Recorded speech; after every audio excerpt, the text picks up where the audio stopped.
कृष्णं वंदे जगद्गुरुं। भगवान राधा कृष्ण के चरणारविंदों में कोटि नमन बंदन। मित्रों को, जिज्ञासुओं को, धर्म प्रेमियों को, ज्योतिष विज्ञान प्रेमियों को हर हर महादेव, बम बम भोले नमः शिवाय। मित्रों, जब दो ग्रह, कोई से भी दो ग्रह जब किसी एक भाव में होते हैं, जन्म कुंडली के किसी भी भाव में होते हैं, किसी भी राशि में होते हैं, लेकिन एक साथ होते हैं, यानी दो ग्रहों का योग हो जाना। जब दो या दो से अधिक ग्रह एक ही राशि में हो, एक अंशों में हो, एक कला पर हो, एक भाव में हो, तो यह युति कहलाती है। तो ये जो ग्रह जब युति करते हैं, तो ग्रह अपने काल, कर्म और स्वभाव, चौथा है गुण, पांचवा है धर्म। काल, कर्म, स्वभाव, गुण और धर्म के अनुसार और फल देने लग जाते हैं। स्वतंत्र फल नहीं होता है। जब दो ग्रह युति करते हैं तो उनका मिश्रित फल मिलता है। एक ग्रह का प्रभाव दूसरे ग्रह पर होता है, दूसरे ग्रह का प्रभाव पहले ग्रह पर आता है। उस राशि पर, उस भाव पर उन दोनों ग्रहों का प्रभाव कम या अधिक मात्रा में देखने को मिलता है और समय पर उसका फल भी होता है। जैसे कुंडली में सूर्य और मंगल का योग है, तो सूर्य क्या है? वो पिता है। मंगल क्या है? भूमि है, भवन है, भाई है। तो वहां पर पिता का और भाई का, भूमि का और भवन का, यानी पिता के पास भूमि भी होगी, भवन भी होगा, पिता के भाई भी होंगे। तो इस प्रकार से यह फल देखने में आता है। प्रारंभ करते हैं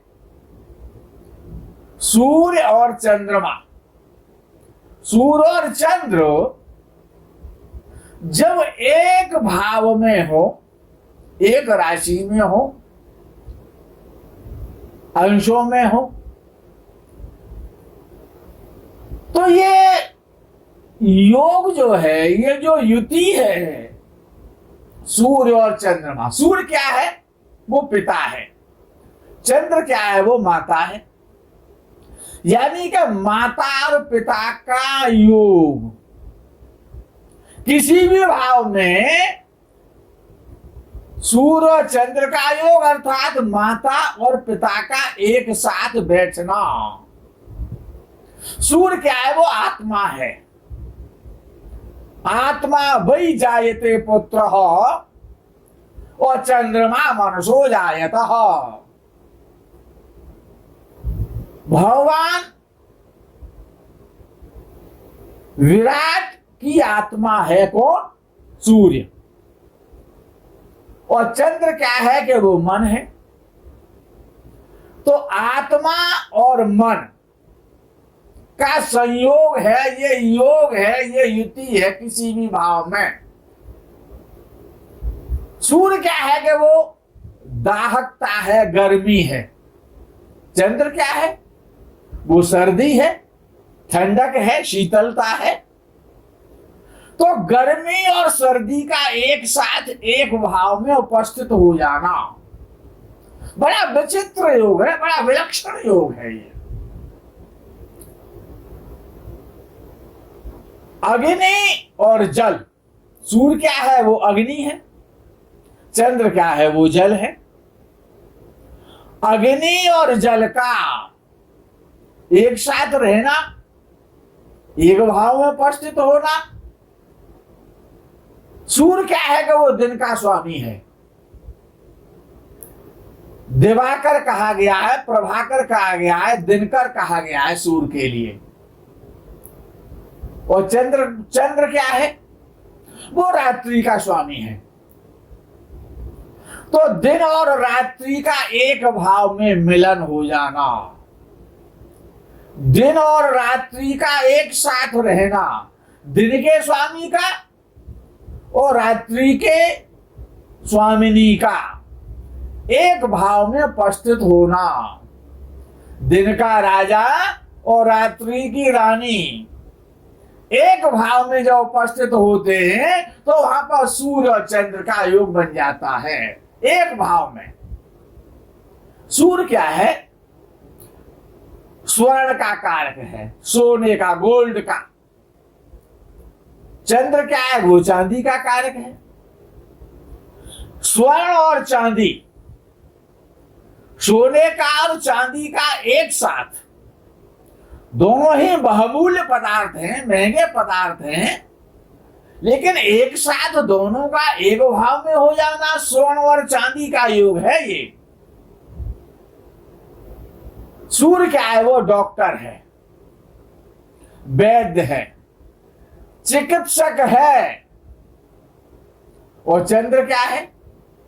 वो जड़ी बूटी है और औषधि है। तो डॉक्टर और औषधि का एक साथ हो जाना। सूर्य क्या है? वो राजा है, ग्रहों का राजा है। चंद्र क्या है? वो रानी है, महारानी है। राजा और रानी, राजा और पटरानी महारानी का एक भाव में युति होना, एक साथ रहना, एक साथ संयोग हो जाना, ये सूर्य चंद्र की युति है। सूर्य क्या है? वो प्रधानमंत्री है। सूर्य प्रधानमंत्री है और चंद्र क्या है? वो तो गृह मंत्री या होम मिनिस्टर है ना।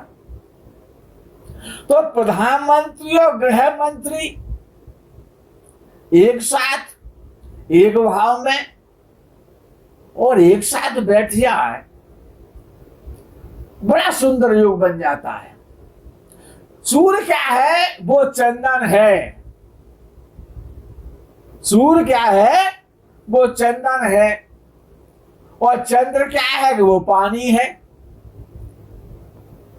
प्रभु जी तुम चंदन हम पानी, यानी कि चंदन और पानी मिलकर के चंदन और पानी का संयोग है। अच्छा, चंदन तो तभी घिसा जा सकता है जब पानी होगा। जब पानी होगा ही नहीं तो चंदन को घिसेगा कौन? और चंदन पानी में मिल जाता है और पानी चंदन में मिक्स हो जाता है। और जब मस्तक पर उनको धारण किया जाता है चंदन मिश्रित पानी को या जल मिश्रित चंदन को जब लेप किया जाता है, कितना सुगंधिमय वातावरण हो जाता है, मन प्रसन्न हो जाता है, मस्तक निर्मल और ठंडा हो जाता है। कितना सुंदर योग है ये। इडा और पिंगला का योग है। इडा और पिंगला, ये जो दो नाड़ियां हैं, सूर्य नाड़ी और चंद्र नाड़ी, हमारी श्वासों का जो आवागमन है, हंस हंस, ये जो इडा और पिंगला का जो संयोग है, यही सूर्य और चंद्र की युति का योग है। दायां हाथ और बायां हाथ जब दोनों मिल जाते हैं तो 10 किलो की जगह पर 20 किलो वजन उठाने में सामर्थ्यवान हो जाते हैं। एक और एक 11 हो जाते हैं। सूर्य और चंद्र, शिव और शिवा, शिव और शिवा का ये संयोग है। अर्धनारीश्वर, आधा अंग स्त्री का और आधा पुरुष का। अर्धनारीश्वर भगवान सदाशिव, ये शिव सेवा का योग है। सूर्य पराक्रम है, शौर है, तेज है, ऊष्मा है, प्रकाश है, ज्ञान है। चंद्र क्या है? मन है, मां है, लक्ष्मी है, जल है। यानी कि लक्ष्मी आए और लेकिन पराक्रम से आए, परिश्रम से आती है। जब सूर्य और चंद्र की युति होती है, जब सूर्य चंद्र का योग होता है, वो कमल वाली लक्ष्मी आती है, उल्लू वाली लक्ष्मी नहीं आती है। जब सूर्य चंद्र का योग होता है, पराक्रम से आती है, परिश्रम से आती है, यश से आती है। कौन? चंद्र लक्ष्मी है ना, सूर्य पराक्रम है। और जब सूर्य चंद्र का किसी भी कुंडली में योग होगा तो लक्ष्मी आएगी। सूर्य तो विष्णु का कारक है, इसीलिए कहा गया सूर्य नारायणाय नमः। तो सूर्य तो नारायण के स्वरूप है और चंद्र लक्ष्मी का स्वरूप है। तो ये लक्ष्मी नारायण का योग भी बन जाता है। यही लक्ष्मी नारायण है। मित्रों, जब सूर्य और चंद्र का योग किसी कुंडली में होता है, चाहे वो प्रथम भाव में हो, चाहे वो द्वितीय भाव में हो, चाहे वो, अब विषय ये है कि अगर लगन में होगा तो सूर्य बली हो जाएगा, और द्वितीय भाव में होगा तो चंद्र बली हो जाएगा। और यही योग ये तीसरे भाव में, तृतीय भाव में होगा तो सूर्य बलवान हो जाएगा। और यही योग सूर्य चंद्र की युति है चतुर्थ भाव में होगी तो चंद्र बलवान हो जाएगा। और यही युति है पंचम भाव में होगी तो सूर्य बलवान हो जाएगा। और छठवें भाव में होगी तब भी सूर्य बलवान होगा। और सातवें भाव में तो चंद्र बलवान होगा। और आठवें भाव में तो दोनों ही बलवान हो जाएंगे, क्यों? आठवें भाव में तो दोनों को ही दोष नहीं लगता है।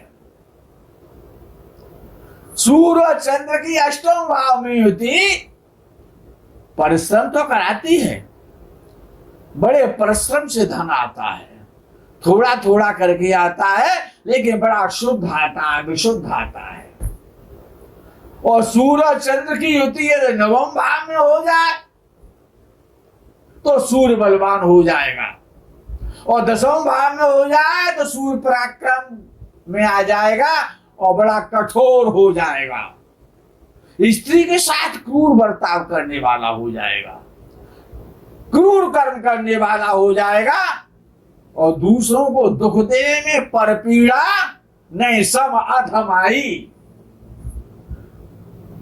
परिश्रम के अनुसार अच्छा व्यक्ति जब सूर्य और चंद्र की युति तीसरे भाव में हो, चतुर्थ भाव में हो, या दशम भाव में हो, या एकादश भाव में हो, या लग्न में हो, तो बड़ा परिश्रम से धन आता है। अच्छा व्यक्ति जितना परिश्रम करता है ना, उतने उसको धन की प्राप्ति नहीं होती है। जब सूर्य और चंद्र की युति होती है, विशुद्ध धन आता है, पराक्रम से आता है। ऐसा व्यक्ति बड़ा पराक्रमी होता है, अपने कार्य करने में बड़ा निपुण होता है, चतुर होता है, कुशल बुद्धि का होता है। और स्वर्ण और सर्राफे का काम करने वाला व्यक्ति, यदि ऐसा व्यक्ति सर्राफे का काम करता है, धातुओं का काम करता है, यंत्रों का काम करता है, दवाइयों का काम करता है, डॉक्टरी के क्षेत्र में काम करता है, चिकित्सा के क्षेत्र में काम करता है, बहुत अच्छी सफलता मिलती है। पत्थर का काम करने वाला, धातु का काम करने वाला, औषधि का काम करने वाला,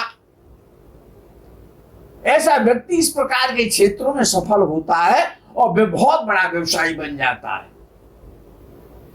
लेकिन यदि यही युति चतुर्थ भाव में है या दशम भाव में है, तो पिता को जिसकी भी कुंडली है उसका पिता अपने घर से दूर रहता है।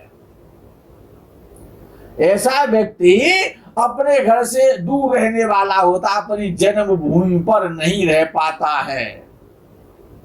या तो उसको अपनी मां का सुख कम मिलता है,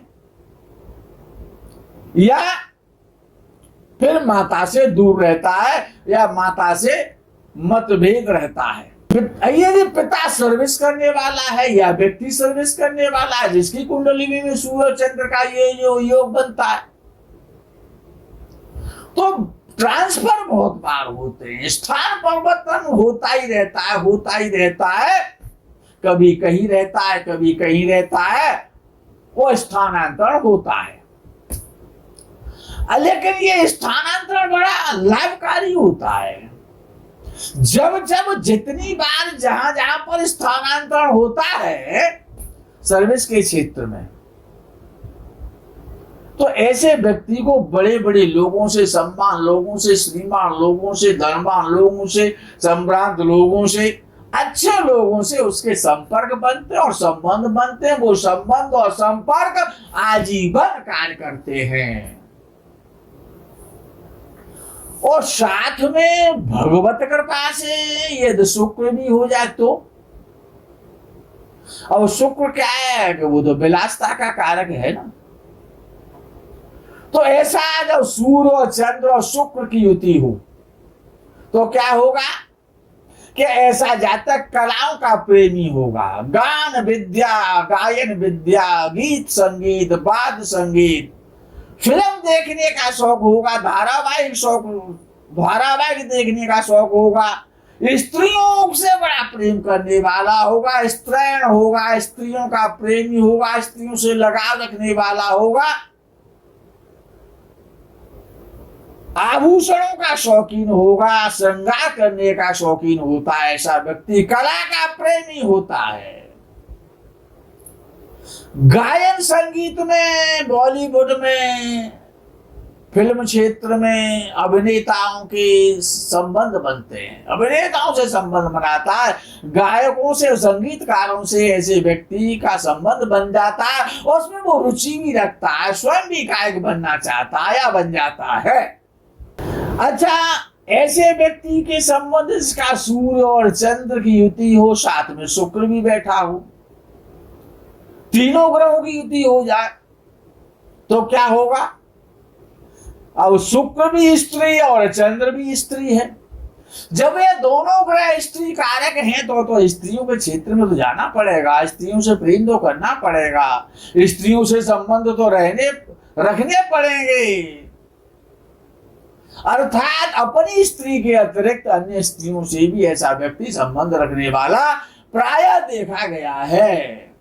चंद्र और शुक्र और सूर्य की युति, ऐसे व्यक्ति औषधियों का काम करने में, औषधियों का निर्माण करने में, औषधियों की फार्मेसी का काम करने में, रासायनिक पदार्थों में, केमिकल के क्षेत्र में, चिकित्सा के क्षेत्र में, तरल पदार्थों के क्षेत्र में, कृषि से संबंधित कार्यों में, खाद्यान्न के क्षेत्र में, होटल के व्यवसाय में प्रायः सफल देखे जाते हैं। इस प्रकार के व्यक्तियों को हमेशा और हमेशा होटल संबंधी कार्य करने चाहिए, पर्यटक स्थलों में रहना चाहिए, व्यापार करना चाहिए, तरल पदार्थों का काम करना चाहिए, स्त्रियों से संबंधित जो भी श्रृंगार सौंदर्य प्रसाधन के जितने भी काम है उन कामों को करने से लाभ मिलता है। शराब का काम करने से लाभ मिलता है। जब सूर्य और चंद्र और शुक्र की युति हो जाती है तो मादक पदार्थ, सुगंधी के पदार्थ, मित्रों, जब